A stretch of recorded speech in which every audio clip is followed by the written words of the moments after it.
Bueno, continuamos 7 y 6 de la mañana, 7 y 6 de la mañana aquí en la 96.9 y tenemos el agrado de recibir aquí al doctor Miguel Costaín, que nos va a hablar sobre si es necesaria una constituyente en el Ecuador. Doctor, bienvenido. Bien, buenos días con todas las personas que nos escuchan. Buenos días, muchas gracias por la invitación. Sí, estamos acá para poder contestar las preguntas que tengan sobre este tema y conocer realmente si es importante o no, en este caso, que exista la posibilidad de implementar una nueva constitución en el Ecuador, cuáles son los pasos, requisitos y si es viable o no. Así es. ¿Cuáles serían los pasos? A ver, primero es importante aclarar, siempre he dicho esto en algunas entrevistas al respecto, no es la primera ocasión que se habla exactamente si existe o no la posibilidad de implementar una nueva constitución. Desde que tenemos la constitución actual, hablamos del año 2008, hay 9 ocasiones en que la Corte Constitucional ha sido activada para ver si efectivamente se puede implementar o no una nueva constitución. O sea, no es la primera vez que se habla de esto. Y no es un panorama sencillo, es un panorama que requiere algunos pasos importantes a establecerse, concretamente 2 muy importantes. Primero, el filtro de admisibilidad de los requisitos para presentarlo y en segundo lugar, el dictamen de constitucionalidad de fondo, porque tú puedes ser que vayas a la Corte, cualquiera de nosotros, y pida activar en este caso un cambio constitucional, pero la Corte diga, sí, presentaste correctamente los requisitos, ahora vamos a chequear en el fondo si realmente es correcto lo que se ha presentado. Entonces, en 9 ocasiones la Corte ha dicho, pues en 4 o 5 de entrada no, y en el resto ha dicho, en el fondo no es posible hacerlo. O sea, eso es en cuanto al panorama o a los pasos. Ahora, si es necesario entrar una reforma constitucional, yo creo que nadie puede negar que efectivamente hay la necesidad de ejecutar algunos cambios importantes. Y aquí la pregunta también viene a ser, ¿cuál es la vía para poder generar ese tipo de cambios? Porque tenemos cambios constitucionales, lo que es una enmienda, lo que tiene que ver con una reforma parcial o un cambio más agresivo, que es una Asamblea Nacional Constituyente. Entonces, si uno se pregunta, por ejemplo, no, queremos eliminar Consejo de Participación Ciudadana, queremos realmente que la Asamblea Nacional sea bicameral, tratar de elevar un poco más los requisitos en el tema de candidaturas a asambleístas nacionales, tratar de mejorar el sistema de ejecución penal. Bueno, todo esto no se va a poder hacer a través de enmiendas ni reformas, sino que tiene que ejecutarse a través de una Asamblea Nacional Constituyente, para tener un parámetro un poco más amplio. ¿Qué hay de cierto de que somos conocidos como país por, voy a usar este verbo, por andar reformando la Constitución a cada rato, cada vez y cuando, en lugar de acudir a enmiendas como se hace en Estados Unidos? A ver, lo que pasa es que el diseño constitucional siempre funciona de esta forma. Hay algo que se llama el sistema o el poder constituyente y el poder constituido. El poder constituido siempre va a protegerse precisamente de que el poder constituyente no se active tanto. Por eso hay algunas personas que piensan que una Asamblea Nacional Constituyente puede ser de plenos poderes, ¿no? Como pasó en el año 2007. Y eso es imposible. Ya la Corte Constitucional actualmente ha dicho eso no se puede. Si se quiere activar una reforma o un cambio constitucional con una Asamblea Nacional Constituyente, únicamente va a poder ser bajo las condiciones del Estado actual. Es decir, que tú puedas aumentar derechos o garantías o puedas corregir en la estructura orgánica de la Constitución. Ahora bien, sí, el Ecuador ha cambiado innumerables ocasiones, el sistema como tal y la Constitución, hay varias. Yo siempre he dicho que hay que estudiar los modelos de Estado antes que estudiar directamente las constituciones como tal, ¿no? Pero los cambios en ocasiones siempre pueden ser saludables, porque el tema del derecho y el tema de toda la normativa existente siempre va a ir de la mano en virtud de la sociedad que tú tienes hoy. Y hace 30, 40 años, tal vez los cambios podían ir de una forma más lenta, porque todo avanzaba de una forma más sencilla, pero date cuenta que con la tecnología que tenemos hoy, vean, hoy por ejemplo estamos acá en la radio, ya salimos directamente por un canal de YouTube, salimos igualmente a través de una frecuencia, si no hay esto, existen las redes sociales, entonces los cambios van avanzando de una forma más rápida y eso te obliga a que las garantías normativas, ¿qué significa esto?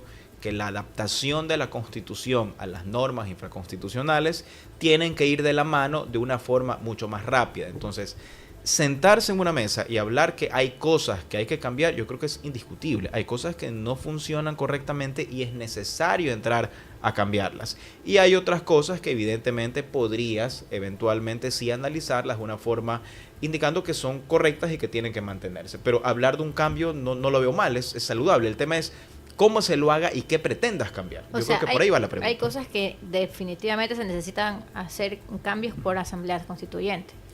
Correcto. Únicamente vas a poder atravesar un cambio, por eso te hablaba en la estructura como tal, y tú que conoces muy bien el tema del Consejo de Participación Ciudadana, pues no. Pero, por ejemplo, si tú hablas, por ejemplo, de eliminarlo, no puedes hacerlo a través de enmienda, no puedes hacerlo a través de una reforma parcial, tienes que hacerlo a través de una Asamblea Nacional Constituyente. Distinto es que tú digas, por ejemplo, al CPCC, no, yo voy a restarle competencias y únicamente voy a evitar que tomen decisiones para elecciones de autoridades de control, pero voy a mantener otras competencias que pueden ser muy sanas, como por ejemplo el tema de la fiscalización, de elaborar informes, de acercar a las autoridades a territorio. Entonces eso lo puedes manejar a través de otro tipo de reforma parcial, puede ser, ¿no? Claro. Obligando que la Asamblea haga 2 debates, en todo caso después hay un referéndum aprobatorio sobre el tema. Pero hay cosas que solo la vas a poder hacer a través de una Asamblea Nacional Constituyente. ¿De qué forma? La estructura orgánica constitucional del Estado. Entonces, por ejemplo, modificar una Asamblea Nacional, si tú quieres filtrar mayormente a la gente que vaya, que puedas tener mayores requisitos para participación, vas a tener que hacerlo a través de una Asamblea Nacional Constituyente. Si quieres reestructurar una función del Estado que implique o que puede ser que exista un tratamiento de derechos o garantías jurisdiccionales como tal, hay que hacerlo igualmente a través de una Asamblea Nacional Constituyente. Pero acá, Sofía, el tema es si se van a cumplir o no estos requisitos, que son muy puntuales y complejos. La persona, cualquiera de nosotros puede ir a la Corte Constitucional, que se llama la iniciativa. Puede ser nosotros, lo puede hacer el presidente de la República o lo puede hacer la Asamblea Nacional con 2/3 partes de su votación. Así inicia todo. Tú vas y dices, yo quiero, con una pregunta, proponer una Asamblea Nacional Constituyente. Ese es mi primer filtro de admisibilidad. Voy y te digo la pregunta. Presento un escrito y digo las justificaciones que tengo yo para poder pedir ese cambio constitucional. Paréntesis, eso tiene que ser de manera personal, no tiene que ser un grupo o un mínimo de habitantes. Antes de recolección de firmas, la iniciativa vas directamente a cualquier persona y lo pides. Y la Corte en ese filtro te va a decir si puedes continuar a recoger las firmas. Pero el último y el más importante de este requisito es que yo le tengo que decir a la Corte algo que se llama el estatuto. ¿Qué significa el estatuto? Si hay una Asamblea Nacional Constituyente, esa Asamblea Nacional Constituyente va a tener obligatoriamente asambleístas constituyentes. Entonces yo le tengo que decir a la Corte cuál es el perfil o cómo voy a elegir esos asambleístas nacionales constituyentes. ¿Ok? Ese es el primer momento. La Corte simplemente hace un control, un checklist. ¿Presentaste esto? Sí, ok, vamos al segundo punto. Entonces te contesta y te dice, ok, vamos ahora sí a analizar el fondo directamente de tu petición. Vamos a ver si lo que estás preguntando es correcto o no. Vamos a ver si tu motivación es acertada o no. Y en tercer lugar, vamos a ver el estatuto que me estás presentando, a ver si se van a elegir correctamente a las personas que forman parte de esta Asamblea Nacional Constituyente. Todo esto que te digo, en 9 ocasiones la Corte ha dicho no se puede porque no se están cumpliendo los parámetros. Ahora, si se lo quiere hacer ahora, hay que hacer un trabajo muy técnico para saber exactamente cómo preguntar, cuáles son los considerandos motivacionales y por último el estatuto de elección de las autoridades, cómo tiene que presentarse. Okay. ¿Y no sería más fácil o no es posible que las cosas que se crean que son las que se deben de cambiar se llame una consulta popular? Porque claro, hemos pasado consulta popular el año pasado, el año anterior y claro, así, ¿no? Pero no se ha preguntado pues lo que realmente es necesario para cambiar la Constitución. Lo que se preguntó, la gente dijo que no, de lo poco que se preguntó. Entonces, ¿no es más fácil que se haga una consulta popular o creen que a la final eso no hace un cambio realmente estructural? Depende de lo que se pregunte y la Corte te va a decir cuál es el mecanismo que se va a optar. O sea, siempre que haya una solicitud de enmienda, de reforma, para que la gente nos pueda entender, de pronto la gente no sabe qué es enmienda, qué es reforma, cuando alguien quiere cambiar la Constitución simplemente. O sea, yo creo que esto no está funcionando bien en la Constitución. Paso número 1, ¿a quién voy? Voy a la Corte Constitucional. Y aquí hablo de que puede ser presidente de la República, Asamblea Nacional, siempre a la Corte. Y la Corte va a decir, su propuesta tiene que irse por una enmienda, su propuesta va por una reforma o su propuesta va por un cambio. Tu pregunta con relación a la consulta popular es acertada. ¿Qué es una consulta? La consulta es simplemente un mecanismo de participación democrática directa donde yo como soberano, como ciudadano, tengo derecho a tomar decisiones y a elegirlas. Pero aún así, la consulta popular siempre va a pasar por el filtro, en este caso, de la Corte Constitucional. Yo esa pregunta o ese pliego de preguntas y anexos tengo que decirle a la Corte, vean, yo quiero que usted los califique, y si la Corte dice sí, lo puede hacer. Si a través de una consulta popular se pueden hacer cambios estructurales directamente para lo que tiene que ver con la Constitución, depende de lo que la Corte filtre, porque tú no puedes hacer preguntas tan agresivas que generen cambios constitucionales. Tú vas a hacer preguntas que te puedan generar opiniones del ciudadano, pero que no entres a generar cambios constitucionales. ¿Y por qué no se podría? Si realmente por ejemplo, la estructura del Estado. Claro. O sea, ahí no se podría. A ver, la enmienda, para ponerlo más claro, es que lo que pasa es que una cosa es la enmienda, que tiene que ver con el referendo, y otra cosa es la consulta popular. Entonces, a mí me pueden preguntar, por ejemplo, si es que pasó en alguna ocasión, si estoy de acuerdo, por ejemplo, con que se prohíban las corridas de toros en la ciudad de Guayaquil, se me ocurre. Eso no tiene nada que ver con la Constitución, es una consulta popular, porque yo estoy pidiendo, en todo caso, normar algo y necesito la ayuda, en este caso, del soberano. Pero si yo pregunto algo que puede generar un cambio constitucional, si yo simplemente hablo de agregar disposiciones sin generar un cambio invasivo a la Constitución, que no determine restricciones a derechos o garantías, o que no cambie la estructura constitucional del Estado, eso puede ser una enmienda constitucional.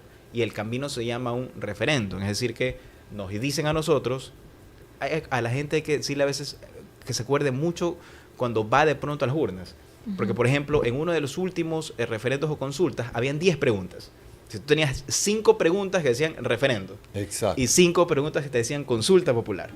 El referendo es el que sí te puede generar adiciones directamente a la Constitución. La consulta no. Pero el camino democrático es el mismo. Yo voy a las urnas. La reforma parcial es mucho más agresiva, porque esa sí genera cambio al texto constitucional y obliga en este caso a que la Asamblea Nacional realice 2 debates. ¿Qué es lo que está pasando hoy por hoy, por ejemplo, en la Asamblea Nacional? Ayer me parece que se hizo un debate sobre el tema de las bases extranjeras que debían estar en el Ecuador. O sea, hay un primer debate y luego de eso, en un término más o menos de 90 días entre un debate y otro, un segundo debate se puede llegar a aprobar. Pero eso sí te genera un cambio como tal, ¿ok? Entonces, el sistema constitucional está diseñado para que tú puedas jugar con todos estos mecanismos, pero hay una línea muy roja de por medio. Si cualquier cambio constitucional tiene que ver con restricción de derechos o garantías o aumento o disminución en algún sentido, si el cambio constitucional tiene que ver con alterar la estructura del Estado constitucional, el único camino para poder generar ese cambio va a ser una Asamblea Nacional Constituyente. ¿Y quién lo va a determinar? Lo determina la Corte Constitucional. La Corte sostiene cuál va a ser el camino que se va a ejecutar. Y sería saludable, doctor, ¿cómo se pronuncia su apellido? Que no es muy común. Costaín, no, tranquilo, siempre he estado 41 años de mi vida con ese.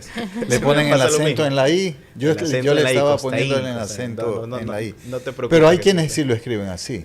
Sí, pero siempre ha sido el Costaín o Costaín. ¿Proviene de el buena apellido? Buena pregunta. Siempre he tratado de investigar de dónde exactamente proviene. Dice que de Italia, alguna Francia, vez, alguna vez le pregunté al abogado Bonafón, otra vez le pregunté al doctor Roberto Pasley, que por qué se pronunciaba así, porque se escribe Pasailague. Pero bueno, mi doctor, ¿sería saludable crear una nueva constitución que no sea tan detallada? Yo ahora estoy en el área legal es mi segunda carrera de una institución pública, y veía esto de los derechos de la naturaleza y la Pachamama, muy detallados. Se creó normativa, el Código Orgánico del Ambiente, para sancionar ciertos temas y su reglamento. Oiga, pero muchas cosas quedan ahí en la letra muerta. A ver, mira, hay cosas en que el Ecuador es, y nos estudian a nivel internacional, precisamente por el cambio y la evolución que tenemos realmente en materia constitucional. Y lo que tocas precisamente es uno de los temas por el cual el Ecuador es pionero. Te digo que en temas de plurinacionalidad, de interculturalidad y sobre todo cuestiones relativas a los derechos de la naturaleza. Para el Ecuador, por ejemplo, a diferencia de otros países del mundo, la naturaleza es sujeto de derechos. Eso quiere decir que aquí el defensor del pueblo puede plantear una acción a nombre de la naturaleza. porque ya no es como antes, que respetábamos el medio ambiente, porque acá los tres necesitamos respirar correctamente, entonces no botes basura porque nos hacemos daño a nosotros mismos. Árboles. No es así. Acá es directamente el propio árbol tiene su derecho, la naturaleza es sujeto de derechos. Pero a lo que voy, mi doctor, estamos aquí los tres de acuerdo, creo que don Johnny también en la tele y la radio audiencia y quienes nos siguen en redes, pero gran parte de eso queda ahí en la letra muerta porque hay denuncias y denuncias de autor desconocido. ¿Y sabe qué? La Fiscalía tiene la unidad de protección ambiental en Quito. Todo se va para Quito. Claro, lo que pasa es que, pero no es un problema constitucional. O sea, lo que te quiero decir es que la Constitución en este sentido sí te da líneas claras, no hay lagunas axiológicas, no hay falta, aquí hay un problema directamente de aplicación normativa y un problema de descentralización, porque el Estado se debe gobernar de forma descentralizada y eso quiere decir que deberían existir las diferentes instituciones de los estados a través de la descentralización para poder generar una regulación. Pero lo que sí te puedo decir es que a nivel normativo, en ciertos aspectos infraconstitucionales, sí están debidamente regulados y tal vez lo que haría falta es una mayor proporción, difusión y presupuesto para aquellas instituciones que se encargan de regular y controlar el tema precisamente de la protección a la naturaleza. Hablando de presupuesto, doctor, usted lleva la denuncia de tala de árboles y tiene que llevar el sobre, porque la denuncia se va a Quito por correo. Claro, bueno, hay sistemas que pueden automatizarse, ¿no? Automatizarse en el sentido de hoy por hoy todo está digitalizado. Entonces puedes presentar, se va directamente, pero sí puede ser muy saludable. O sea, no es cuestión de la Carta Magna, es cuestión de operativizar los temas distintos que se protegen ahí. Claro. Y Sofi decía, cuando hacíamos la introducción, de que nuestra Constitución es muy proteccionista de derechos. Claro, a ver, es otra característica, es que ahí hay otra brecha interesante. Vean, si se piensa en crear una nueva constitución, esto también habría que analizar, porque nuestra constitución tiene una gama de derechos fundamentales. Hay una discusión de la academia inmensa, no vamos por la quinta, sexta, séptima generación de derechos.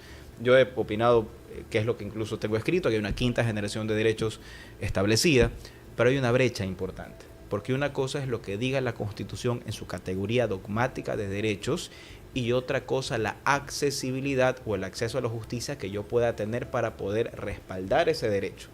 Y ahí podemos encontrar una brecha importante, porque muchas veces está la normativa como tal, el catálogo de derechos, pero al momento en que yo pretendo acceder a ese derecho, el derecho me es devuelto, yo puedo establecer que estoy contento con mi pretensión, el Estado me lo devuelve a través de las garantías jurisdiccionales, pero muchas veces ese tipo de garantías devienen en inejecutables. ¿Por qué? Entonces nos quedamos directamente en la parte retórica y no se tiene acceso directamente a ese derecho.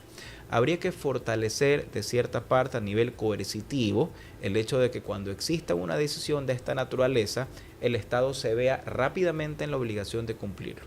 Muchas veces el resarcimiento de estos derechos, por más que exista una sentencia en este ámbito, demora 3, 4, 5 años y obviamente hay ocasiones en que ya no es plausible o no es medible el hecho de poder acceder a esto.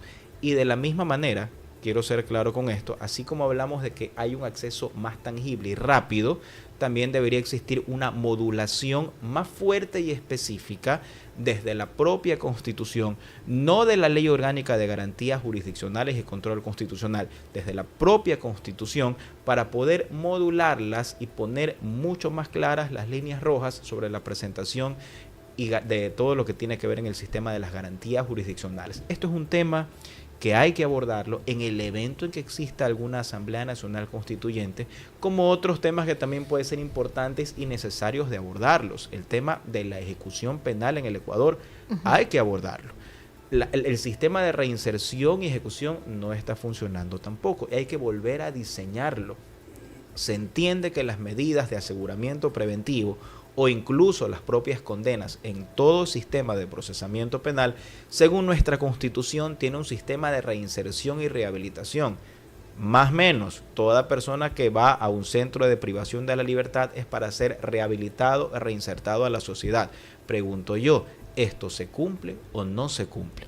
Esto hay que entrar a corregirlo correctamente para poder identificar cada uno de estos sistemas y poderlos mejorar, pero esto no lo vamos a poder hacer en este caso mientras no exista una Asamblea Nacional Constituyente que aborde todos estos temas, y como lo he dicho, quiero ser claro con esto, no va a poder ser nunca de plenos poderes. Eso justamente quería preguntar, porque mucha gente dice que los derechos de los delincuentes son los que están más resguardados que los derechos de los ciudadanos buenos que transitan por la calle y que hacen su vida normal. En este sentido, los que gobiernan, no hablo de sino de muchos atrás, desde que se hizo la Constitución, en la que actualmente nos rigen, han dicho que es la Constitución la que es culpable, porque es muy garantista de los derechos y que eso permite a que en la justicia los jueces pues tomen diferentes caminos, ¿no? A ver, ¿Qué realmente es esto así en este tema de la Constitución? Es que uno por lo que está viviendo en estos días. Claro, porque, o sea, eso es lo que le interesa a la gente. La gente le interesa, a ver, es verdad que la policía no les puede hacer mucho porque terminan denunciados, presos, y son ellos los que pagan. Disparando contra las escopetas. Entonces, eso es lo que queremos. Aquí cada cual tiene nuestro criterio, pero en tema ya jurídico, netamente, ¿es cierto o no? Para que la gente sepa eso. A ver, es una explicación un poquito larga, ¿no? Vamos directamente desde de la visión constitucional y la aterrizamos a la parte práctica y real, ¿no? A ver qué está pasando. La Constitución establece que todas las personas tienen los derechos, todos, absolutamente todos, los que infringen la ley y los que no los infringen. Aquí hay una igualdad de derechos. No hay un derecho que sea más importante que otro. Se entiende que la aplicabilidad de los derechos es exactamente igual para todos. Hay algo que se llama también el sistema de prevención general. Significa que todas las personas que cometen delitos y son sancionadas van a un centro de privación de la libertad para ser reinsertados posteriormente a la sociedad. La finalidad de toda medida de aseguramiento como tal tiene esa finalidad, ¿ok? Eso es lo que dice la Constitución. Los sistemas de prevención en el mundo, no hablo del Ecuador, en el mundo entero han ido cambiando poco a poco. Se han diseñado sistemas de prevención especial también que le permiten en este caso a la sociedad tener un derecho a defenderse. Es decir, se garantiza los derechos de las personas que infringen la ley, pero también se garantiza la necesidad que tiene la sociedad de poderse defender, que es algo que pasa con un gran profesor español que se llama Muñoz Conde, que dice, oigan, esto de aquí también es importante. Otros que también sostienen, quítense la venda de los ojos, le dicen a toda la ciudadanía, las personas que están privadas de la libertad o que han cometido un delito, están ahí en todo caso para poder reinsertarse a la sociedad. Sí, pero ustedes tienen derecho a defenderse. Ok, ¿qué posición tiene el Ecuador? La primera, no la segunda. Únicamente está la visión de la protección a una persona que puede tener una doble vulnerabilidad como tal, que es lo que está en la Constitución y que fue, me parece, producto de una solicitud de cambio y que la Corte ya dijo que debía ser a través de cambio total de la Constitución. Ahora bien, eso es conceptualmente. Ahora, ¿qué pasa realmente en el día a día? Hay problemas directamente a nivel normativo y este problema va directamente a través del Código Orgánico Integral Penal. Y digo esto porque yo suelo decir que somos un país de momentos. ¿Qué es lo que pasa de pronto? La cárcel está llena, ¿no? Claro. La cárcel está llena, atacan la cárcel, vienen problemas, entonces no, hay que diseñar mecanismos para desfogar un poco la cárcel. Y para desfogarlo simplemente es para poder que la gente pueda salir porque hay hacinamiento. Entonces se crean mecanismos para que la gente pueda salir. Claro, la gente sale, pero no se filtra. Al momento que la gente sale, uno de ellos realmente comete otro delito y la opinión y la sociedad vuelve a cambiar. No, tiene que volver a regresar. Y estamos en este círculo vicioso. ¿Qué es lo correcto? Lo correcto es generar una selección correcta y filtrar las cosas. No es lo mismo que venga yo en este momento acá a ustedes y cometa un delito de estafa, se me ocurre, o simplemente cometa un hurto o cometa un delito que es delito, que es sancionable, pero que no tiene mayor impacto, a que yo venga como un arma de fuego y golpee, apunte, genere lesiones en una persona y amenazo. El nivel de impacto no es lo mismo. Entonces la pregunta es, para poder dictar una prisión preventiva, ¿se hace criterios específicos que determinen el nivel de peligrosidad del hecho o en su defecto la categoría dogmática de los delitos? ¿O simplemente se demuestra el arraigo? Claro, la respuesta es no. Para poder dictar una prisión preventiva, de hecho la regla es no dictarla. Esa es la obligación del juez es no dictarla. La excepción es dictarla. Y no te digo que esto esté mal, aunque es un diálogo que a veces no agrada, es lo correcto, porque el sistema en el mundo entero determina que tú puedes defenderte en libertad. Pero habrían casos en los cuales, bueno, hablamos de situaciones muy peligrosas, de por ejemplo GDOs o situaciones que ponen en riesgo tu familia en general, que ameritan un tratamiento diferente. ¿Dónde está el secreto y la fórmula que hay que ejecutar acá? Que hay que limitar correctamente y modular cuando se dicte la prisión preventiva. Efectivamente, la regla nunca va a ser dictarla, ¿ok? Pero excepcionalmente en ciertos delitos contra la estructura del Estado constitucional, en delitos que pongan en riesgo la vida e integridad de un menor de edad, la vida o integridad de una mujer embarazada, la vida o integridad de una persona de la tercera edad, el análisis va a ser distinto y le va a ser más sencillo al juez poder dar un método o medida de aseguramiento. Aquí el error sí está directamente a nivel de técnica normativa y es procedente una reforma en este sentido. Mira, aquí no le eches la culpa a la Constitución, no la tiene. Aquí el tema directamente va sobre la norma infraconstitucional que tiene que ver con el Código Orgánico Integral Penal, que si se lo logra limitar y modular correctamente, podrías tener un nivel o un estándar de éxito mayor para poder generar un ápice mayor a seguridad ciudadana. Ahí puedes tener una herramienta interesante. Muy bien, doctor. Yo creo que deberíamos organizar aquí en la 96.9 FM realmente un debate al respecto, porque es un tema muy, muy interesante. A mí se me quedan preguntas, pero ya vienen voces y opiniones, Sofi. Sí, ya viene Dianita Holguín con voces y opiniones. Gracias al doctor Miguel Costaín por estar aquí y pues conversar sobre este tema tan importante, porque realmente, así, comparto con Gustavo, sé que hay unas dudas, porque muchos hablan de una constituyente que es la salida, pero realmente hemos hecho algo para tratar de evitar, por ejemplo, en este caso, de llegar hasta una constituyente y simplemente hacer enmiendas, o es ya necesaria o reformar normas infraconstitucionales, como dice el doctor Constaín. Así es. Bueno, gracias al doctor Miguel Constaín. Gracias a ustedes, a todas las personas. Redes sociales, doctor. @MCB Academy. Nos pueden encontrar mucho contenido académico y debate de diferentes líneas de investigación sobre esto y otros temas. MCB Academy. B pequeña, de Vázquez. Ya. Ajá, MCB pequeña. De Miguel Costaín Vázquez. Las siglas, por parte académica de investigación. Perfecto. Muy Muchas bien, gracias. Doctor. Gracias.